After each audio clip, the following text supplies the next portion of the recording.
VOA News. I'm Christopher Cruz reporting.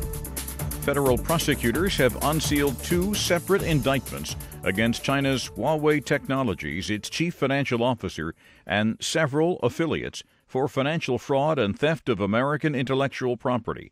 This is FBI Director Christopher Wray. The charges unsealed today are the result of years of investigative work by the FBI and our law enforcement partners. Both sets of charges expose Huawei's brazen and persistent actions to exploit American companies and financial institutions and to threaten the free and fair global marketplace. As you can tell from the number and magnitude of the charges, Huawei and its senior executives repeatedly refused to respect U.S. law and standard international business practices. The announcement comes amid trade tensions between the United States and China and stepped-up U.S. scrutiny of Chinese economic espionage. The Trump administration is imposing sanctions on Venezuela's state-run oil company. It says it wants to preserve the assets for the Venezuelan people. National Security Advisor John Bolton said at the White House on Monday that Venezuelans have had enough of oppression and economic hardship caused by President Nicolas Maduro and his regime. Canada will host an urgent meeting of the Lima Group to talk about the political crisis in Venezuela.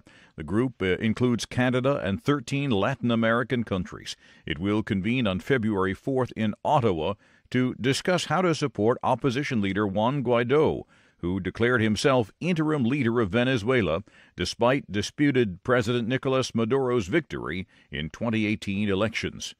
This is VOA News. The EU will soon launch an alternative channel to send money to Iran that would sidestep U.S. sanctions against the Islamic Republic. Associated Press correspondent Charles de Ledesma reports. The channel, the Special Purpose Vehicle, or SPV, is part of EU efforts to keep alive an international agreement aimed at curbing Iran's nuclear ambitions. The future of the UN Pact on Iran was thrown into doubt when President Donald Trump pulled out last year, slamming it as a horrible one-sided deal. Now German Foreign Minister Heiko Maas says the EU's aim with the SPV is to ensure that business not sanctioned by the US can be upheld and that it is a suitable instrument for international payments. The U.S. Special Representative for Afghan Reconciliation is urging direct talks between the Taliban and the Kabul government.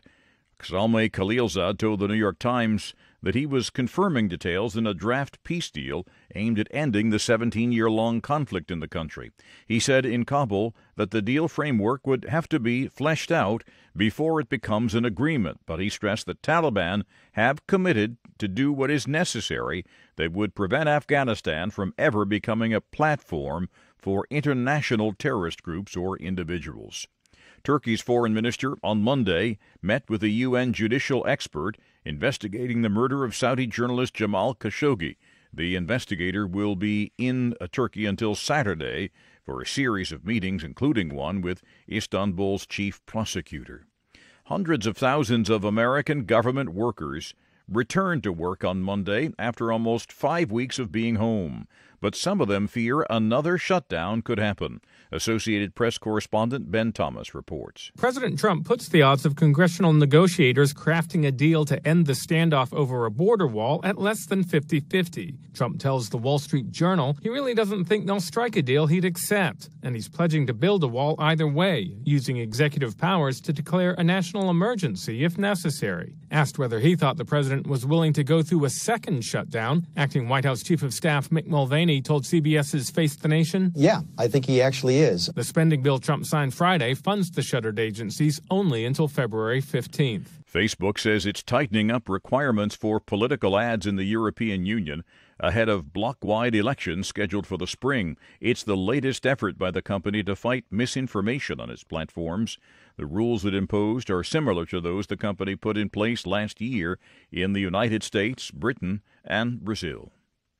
You can find more on these and other late-breaking and developing stories from around the world, around the clock, at voanews.com and on the VOA News mobile app.